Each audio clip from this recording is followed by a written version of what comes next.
आदाब नाजरीन, आप देख रहे हैं बिग बुलेटिन। मैं हूं आपके साथ अबू हुरैरा। आज हम बात करेंगे गुलबर्ग सोसाइटी कत्लेआम मामले में आए फैसले की। सवाल यह उठता है कि आज का फैसला क्या मुतासरीन के जख्मों पर मरहम का काम करेगा। आज इसी पूरे इशू पर बिग बुलेटिन में हम बात करेंगे।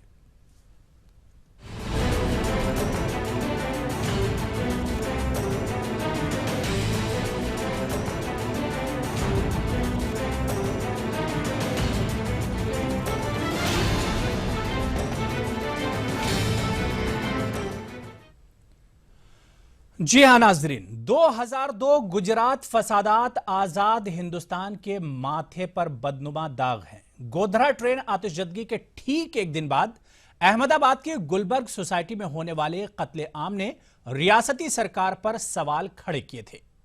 अब 14 साल के तवील इंतजार के बाद गुलबर्ग सोसाइटी कत्लेआम के मुकदमे का फैसला आया है। इस फैसले में 24 मुलजिमीन को कसूरवार ठहराया गया, जबकि 36 को बरी कर दिया गया। सवाल यह उठता है कि इतनी ताखीर से आया यह फैसला क्या मुतासरीन के जख्मों पर मरहम का काम करेगा। वाज़ेह है कि सजा का तयन 6 जून को किया जाएगा। जिन अफराद को अदालत ने मुजरिम करार दिया है, इसमें विश्व हिंदू परिषद का एक रहनुमा अतुल वैद्या भी शामिल है। हम आपको बता दें कि मुश्ताइल हुजूम ने 28 फरवरी 2002 को अहमदाबाद की गुलबर्ग हाउसिंग सोसाइटी में दाखिल होकर 69 अफराद को मौत के घाट उतार दिया था, जिनमें कांग्रेस के साबिक रुकने पार्लिमान एहसान जाफरी भी शामिल थे। गुलबर्ग हाउसिंग सोसाइटी केस का यह मुकदमा सुप्रीम कोर्ट की निगरानी में चला। गुजरात फसादात से मुतालिक दीगर मुकदमात भी सुप्रीम कोर्ट की निगरानी में जारी हैं। मुकदमे की समाअत के दौरान 4 अफराद की मौत हो चुकी है। मुकदमे की समाअत के दौरान 4 जजों के तबादले भी हुए थे, जबकि 300 से ज्यादा अफराद की गवाही शामिल की गई थी। इस कत्लेआम ने मुल्क को हिला कर रख दिया था। साबिक रुकने पार्लिमान एहसान जाफरी की बेवा जकिया जाफरी ने कहा कि यह फैसला अधूरा है और वो इस मामले को अदालत में ले जाएंगी, यानी जो अपर अदालत है, जो आला अदालत है, वहां इस फैसले को चैलेंज करेंगी। उधर मुतासरीन का कहना है कि शक अदालत के फैसले पर नहीं, बल्कि रियासती और मरकजी हुकूमत की नीयत पर है। तो आज का फैसला जरूर आया है, 14 साल के इंतजार के बाद यह फैसला आया है, लेकिन सवाल यही उठता है क्या इस फैसले से मुतासरीन मुतमईन हैं।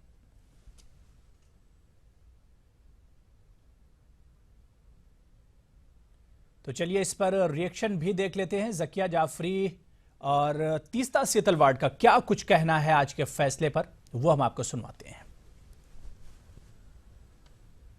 सजा तो उनको मिलना चाहिए था, क्योंकि उन लोगों ने क्या किया है क्या नहीं किया है वो मैं जानती हूँ, समझे कि नहीं। इसलिए मैं को जानती हूँ कि उनको सबको सजा मिलनी थी। तो जब उनको हिसाब मालूम पड़ता कि उन्होंने क्या किया था, उनको क्या सिला मिला, कैसे लोगों को बेघर किया, कैसे लोगों को मार दिया, सब मैंने अपनी आंखों से देखा है। हमारी संगठन है विटनेस सर्वाइवर्स है, ये मान के चल रहे हैं कि हम चुकादा फैसला को स्टडी करेंगे और मिक्स्ड रिएक्शन को देखकर जहां पे हमें लगता है कि एविडेंस को सही ढंग से जज साहब ने अप्रिशिएट नहीं किया है, हमारा कानूनी अधिकार लेकर हम जरूर इसको अपील करें। तो बिल्कुल इस इशू पर 4 खास मेहमान हमारे साथ जुड़ गए। बहुत जल्दी अपने मेहमानों का हम आपसे तारुफ करा दें। हमारे साथ शहजाद पूनावाला महाराष्ट्र कांग्रेस के सेक्रेटरी हैं, दिल्ली से जुड़े हुए हैं। रजनीश अग्रवाल जी स्पोक्स पर्सन है बीजेपी के मध्य प्रदेश भोपाल से हमारे साथ जुड़े हुए हैं। एजाज कुरैशी जी एडवोकेट सुप्रीम कोर्ट हैं, वो भी हमारे साथ अहमदाबाद से जुड़ेंगे। इसके अलावा इम्तियाज खान पठान जो कि फसाद के चश्मदीद हैं और विक्टिम भी है, यानी मुतासिर भी हैं, मुतासरीन में हैं, वो भी हमारे साथ अहमदाबाद से जुड़ेंगे। छोटा सा ब्रेक लेंगे और फिर इसी इशू पर इन्हीं 4 खास मेहमानों के साथ हम बहस और मुबाहिसा करेंगे। छोटा सा ब्रेक।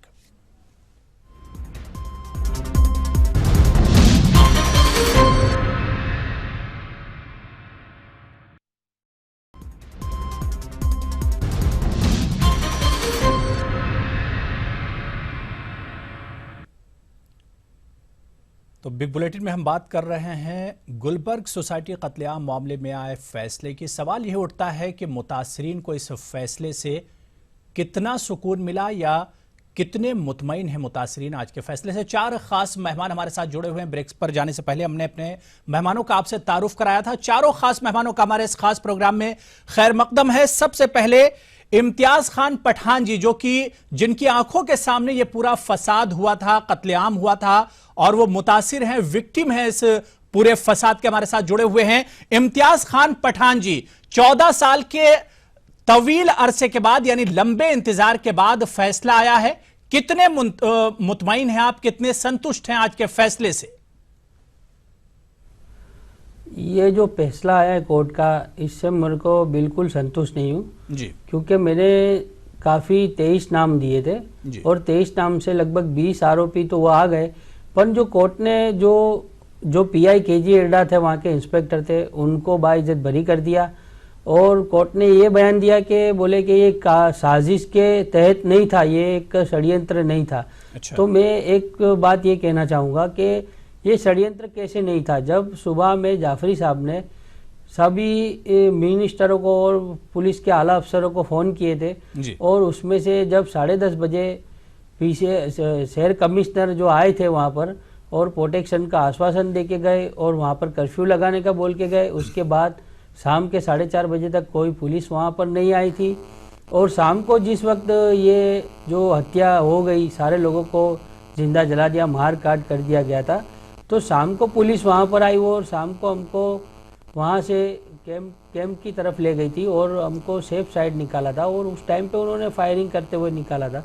तो ये कैसा एक साजिश के तहत नहीं था, जबकि जाफरी साहब ने उनके पूरे जोर लगा दिया था, पूरे जद्दोजहद उस दिन लगा दी थी कि सारे मिनिस्टरों को और सारे नेताओं को, यहाँ तक के छेले वो तत्काल मुख्यमंत्री नरेंद्र मोदी को भी उन्होंने लगाया था और उन्होंने अब शब्द किए थे। वो मेरी एसआईटी की जुबानी में भी रहा है, कोर्ट में भी रहा है, उसके बावजूद ये कावतरा नहीं बताया, तो उस बात का मुझे बहुत ही सदमा लगा और उस बात को लेकर के और 36 आरोपियों को छोड़ दिया, पुलिस के इंस्पेक्टर को छोड़ दिया। मुझे बहुत ही उसका यानी इम्तियाज साहब, इंसाफ जो है अधूरा है आपकी नजर में? हाँ, ठीक है। रजनीश जी, आपके पास आना चाहेंगे, स्पोक्स पर्सन है बीजेपी की। जो इंसाफ मिला है गुलबर्ग सोसाइटी कत्लेआम के मुतासरीन को, विक्टिम को, उनके लिए इंसाफ अधूरा है। आपने खुद सुना अभी इम्तियाज को। रजनीश जी, देखिए, मुझे लगता है अगर उनको लगता है कि उनका लिए न्याय अधूरा है और न्याय पूरा नहीं मिला है, तो निश्चित रूप से उनके लिए आगे न्यायालय के दरवाजे खुले हुए हैं, वो न्यायालय के पास जा सकते हैं। वैसे भी इस मामले में उच्चतम न्यायालय ने हस्तक्षेप किया, एसआईटी की जांच हुई जो उच्चतम न्यायालय ने बनाई थी, उसके आधार पर इस कोर्ट ने फैसला दिया है। लेकिन इसके बावजूद भी संविधान ने हमारी व्यवस्था दी है और अगर उनको लगता है कि वो संतुष्ट नहीं है, उनके साथ न्याय नहीं हुआ है, तो वो आगे के न्यायालय में जा सकते हैं। मुझे लगता है कि इसमें कहीं कोई संदेह नहीं होना चाहिए। ठीक है। शहजाद पूनावाला, कांग्रेस कैसे देखती है आज के फैसले को?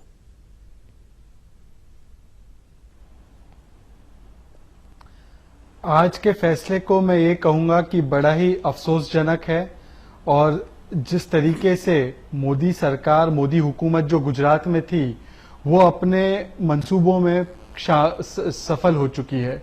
उनका ये पूरा लक्ष्य यही था कि जो वहां पे आरोपी है उनको बचाया जाए लगातार, और जो लोग पीड़ित है, जो लोग दंगों से जिनको कष्ट हुआ है, जाकिया जाफरी से लेकर दूसरे लोग, गुलबर्ग सोसाइटी के लोग, उनको न्याय नहीं मिले और आज उसमें वो सफल हुए हैं। इस फैसले के बारे में मैं आपको सिर्फ एक चीज कहूंगा कि एसआईटी की जो इन्वेस्टिगेशन है उसके बारे में the fiction of fact finding, ये मनोज मिट्टा की एक बुक है, उसको आप पढ़ लीजिए। और जिस तरीके से एसआईटी ने इसमें इन्वेस्टिगेशन की थी, जो एक 3rd ग्रेड इन्वेस्टिगेशन थी, और उसी के चलते आज सिर्फ 24 लोग जिम्मेदार पाए गए हैं, 36 लोग छूट गए हैं। मैं उनको पूरी तरह से जिम्मेदार पाता हूं आज जो ये फैसला है उसके लिए। मुझे पूरी उम्मीद है कि ऊंचे न्यायालय में शायद इसके ऊपर कुछ तवज्जो दिया जाएगा और जो असली जो इसके पीछे षड्यंत्रकारी लोग हैं उनको जिम्मेदार पाए। रजनीश जी, देखिए, मुझे लगता है कि जब उच्चतम न्यायालय ने एसआईटी बनाई और एसआईटी की जांच को लेकर इनको 3rd ग्रेड जैसा शब्द इस्तेमाल करना पड़ रहा है, तो मुझे लगता है कि ये शर्मनाक राजनीति, जो एक दूषित मानसिकता की राजनीति पूरे देश में 2002 के बाद से की जा रही थी, वही राजनीति का एक हिस्सा है। और अगर ये मुझे लगता है कि इनको एसआईटी की जो जांच थी उस पर भरोसा नहीं है, तो उच्चतम न्यायालय के दरवाजे बरहमेश के लिए खुले हुए हैं लेकिन किसी सरकार पर आरोप लगा देना राजनीतिक दृष्टि से, वो भी विकृत मानसिकता को लेकर, ऐसे दंगों के मामलों को जोड़कर, मुझे लगता है कि ये न्यायोचित नहीं है, न्याय संगत नहीं है। बिल्कुल शहजाद,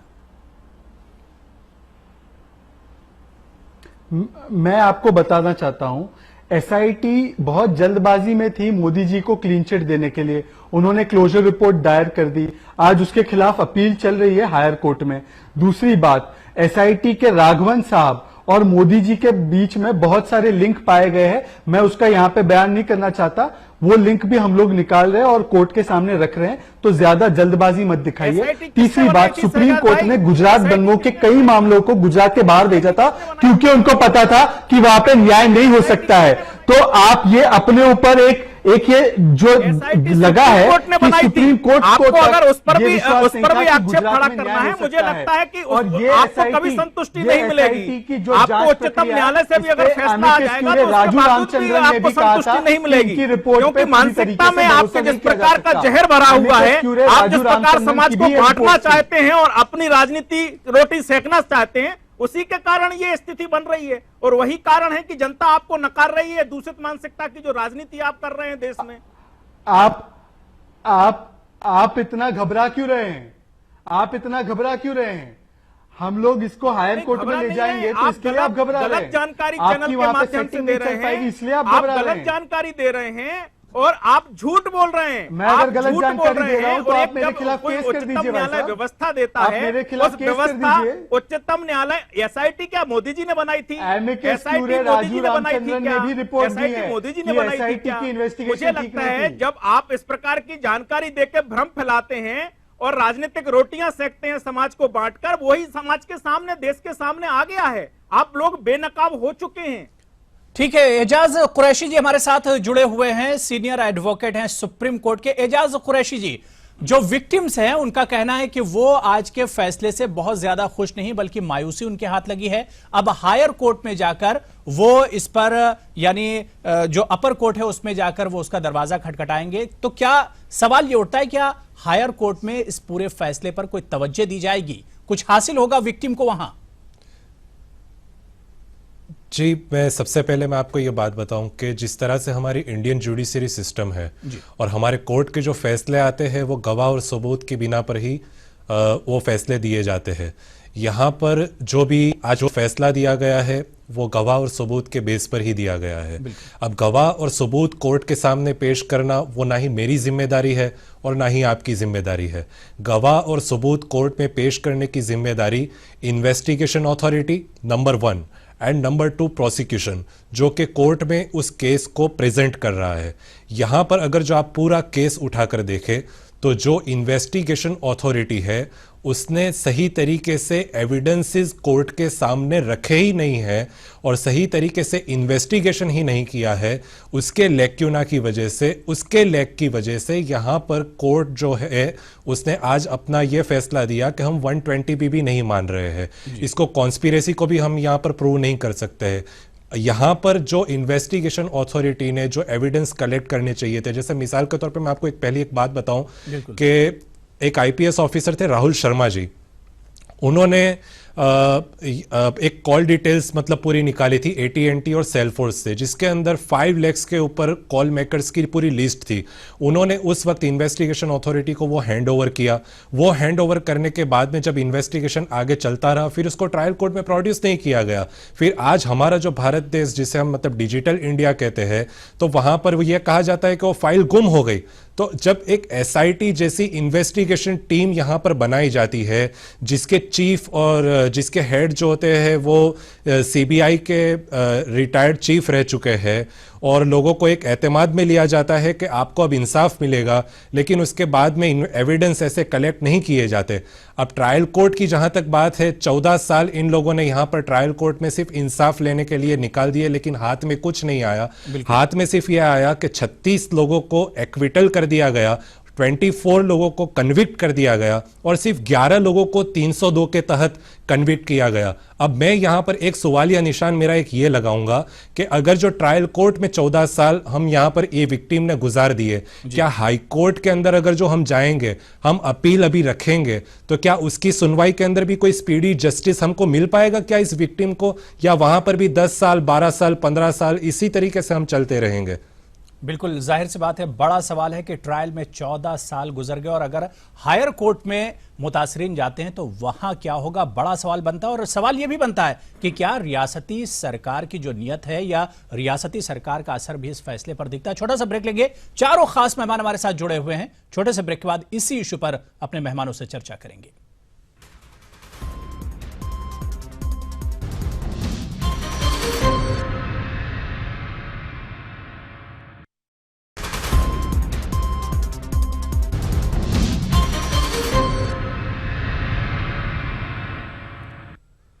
तो बिग बुलेटिन में हम बात कर रहे हैं गुलबर्ग फसाद केस पर आए आज फैसले की। सवाल ये उठता है, क्या ये फैसला मुतासरीन की नजरों में आधा अधूरा फैसला? चार खास मेहमान इस इशू पर बातचीत करने के लिए हमारे साथ जुड़े हुए हैं। इम्तियाज खान पठान जो कि इस फसाद के मुतासिर हैं वो भी हमारे साथ जुड़े हुए हैं। इम्तियाज खान पठान, सबसे पहले आपके पास आना चाहेंगे कि आप लोगों की नजरों में यह फैसला आधा अधूरा है। सवाल यह उठता है, क्या इस फैसले पर रियासती सरकार या पॉलिटिक्स और सियासत का साया आप लोगों को नजर आता है? हाँ, इसमें हाँ जरूर आता है, बेशक आता है, क्योंकि उस टाइम पे पुलिस कमिश्नर की ऑफिस जो हमारे वहाँ से 3-4 किलोमीटर की दूरी पर थी और वो पुलिस फोर्स पूरी भेज सकते थे, और उसमें जो संयुक्त कमिश्नर थे MK टंडन थे, PB गोंदिया थे, तो उनको ऐसा कमांड दी जा रही थी कि आप उधर मत जाओ, और वो सिंधी मार्केट की तरफ घूम रहे थे। जो पूरा लोकेशन उनका वो सीडी के अंदर आया था, राहुल शर्मा वाली, जो IB के थे, राहुल शर्मा ने पूरी सीडी तैयार करी थी और पूरा एविडेंस दिया था। उसके बावजूद भी वो चीज़ें नहीं हुई और जाफरी साहब गुहार लगाते रहे प्रोटेक्शन की और मांगते रहे, सुरक्षा मांगते रहे। वो उसके बाद यानी पूरा इंसाफ आप लोगों को नहीं मिला? इम्तियाज जी, इंसाफ नहीं मिला? नहीं, इंसाफ तो नहीं मिला, इंसाफ तो अधूरा रह गया है। जो संस्था जो जिस तरह से जिन्होंने बंद का ऐलान दिया, जिनको सपोर्ट किया, उनके वो संस्थाओं को कुछ नहीं हुआ है। आज जो बड़े शहजाद पूनावाला का ऐलान, विक्टिम 14 साल इंतजार करते हैं। हिंदुस्तान की तारीख का सबसे भयानक फसाद होता है और उसके बाद भी जो फैसला आता है तो विक्टिम की नजर में इंसाफ एक तरह से अधूरा ही है। कमी कहां से रह जाती है?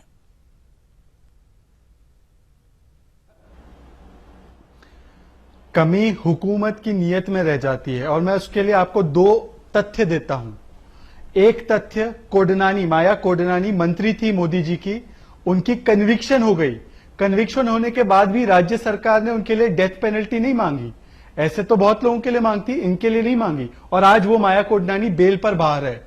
और दूसरा तथ्य यह है कि जो तब के additional advocate general Tushar Mehta थे, वो पक्ष उनको रखना था पक्ष जो यहां पे हमारे बेगुनाह लोग मारे गए थे उनका।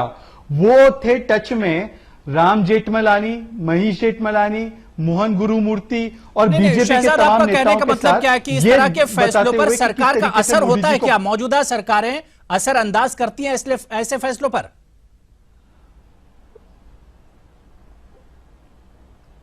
मैं ये कह रहा हूं कि बीजेपी की हुकूमत ने तब प्रोसिक्यूशन को भी मैनेज किया, इन्वेस्टिगेशन को भी मैनेज किया, और जो भी अक्यूज थे उनको बाहर निकालने के लिए, उनको क्लीन चिट देने के लिए, या माया कोडनानी जैसे उनको टाइम कम है रजनीश जी, इसी पर शहजाद पूनावाला के जो उन्होंने जो इल्जाम एक तरह से लगाया, जो उठाया है मुद्दा, इसी पर आपका रिएक्शन? देखिए, इनकी तो ये आदत रही है, मैंने कहा ना कि दूषित मानसिकता की राजनीति करना इनका काम है और ये समाज को बांट के देखना चाहते हैं।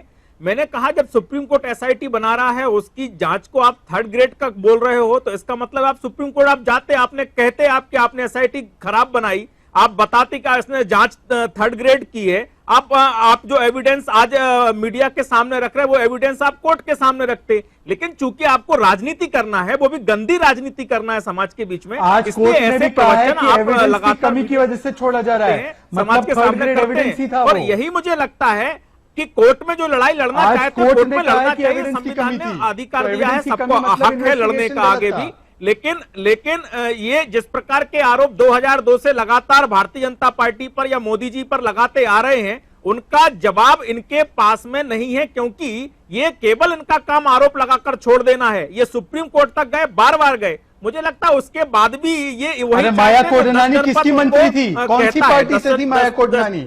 10 जनपद न्यायालय बना दिया, 10 जनपद कहे वो सही, न्यायालय उच्चतम न्यायालय जो कहे वो नहीं। ऐसा ही देखिए वक्त कम है, बड़ा संजीदा मसला है, संजीदा गुफ्तगू होनी चाहिए। एजाज कुरैशी जी आपके पास आना चाहेंगे। आपने कहा कि ट्रायल में ही, इस पूरे मामले के ट्रायल में ही 14 साल के बाद फैसला आया। क्या लगता है कुरैशी साहब, बहुत मुख्तसर में बताइए कि अगर हायर कोर्ट में अब ये लोग जाते हैं, क्या इंसाफ मिलेगा, वहां इंसाफ मुकम्मल होगा? जी देखिए, मैं बहुत मुख्तसर में आपको बता दूं जी कि आज जिस तरीके से जो फैसला आया है जी, उसके अंदर 36 लोगों को एक्विटल, 24 को कन्विक्टेड और सिर्फ 11 लोगों को उसमें से 302 के लिए कन्विक्ट माना गया कि उनके ऊपर 302 का केस बनता है। और कॉन्स्पिरेसी और प्री मैनेज्ड और प्री प्लान्ड कॉन्स्पिरेसी को न मानकर इस पूरे केस की कमर तोड़ दी गई है। अब अगर जो हम ये सुप्रीम कोर्ट में जब जाते हैं और हम ये दिखाते हैं कि 69 पीपल जो थे वो इस गुलबर्ग सोसाइटी में उनकी डेथ हो गई थी, उनको जलाया गया था, और सिर्फ 11 एक्यूज ऐसे हैं कि जिनको सिर्फ 302 के लिए कन्विक्ट माना जा रहा है, तो अब तो मतलब इस केस के अंदर इस तरह से हो गया कि सिर्फ 11 लोग ही एक्यूज थे इसमें, या हमारी एफआईआर में तो 20,000 से लेके 22,000 का पूरा मॉब दिखाया गया था। एसआईटी के पूरे स्टेटमेंट्स, विटनेसेस के स्टेटमेंट से उसके पूरे चार्जशीट भरे पड़े हैं, 8 चार्जशीट इसमें लगे हैं। तो अगर जो इतना सब कुछ स्टेटमेंट्स भी कंसीडर करने के बाद में सिर्फ 11 लोगों को 302 के तहत, और सामने जो डेथ का जो आंकड़ा है वो 69 का है, तो आप इसी पे से अंदाजा लगे कि क्या सिर्फ ये 11 लोगों ने ही लोगों का कत्ल किया था। अब ऐसी पोजीशन आ चुकी है कि ये देखने के बाद में अब मुझे ये लग रहा है कि शायद ये विक्टिम्स और जाकिया जाफरी, इनके दिल से और मेरे दिल से भी यही शेर निकल रहा है कि वही कातिल, वही शाहिद, वही मुंसिफ अकरबा करे मेरे कत्ल का दावा किस पर। और यही जाहिर सी बात है कि जिस तरह का हाईकोर्ट में होगा कि अब फैसला हम कैसे हम केस को पुट अप करेंगे। मुतासरीन जो है कहीं ना कहीं मायूस जरूर हैं। बिग बुलेटिन में शामिल होने के लिए तमाम मेहमानों का बहुत बहुत शुक्रिया। कल फिर किसी बड़े इशू के साथ बिग बुलेटिन में हाजिर होंगे। आदाब।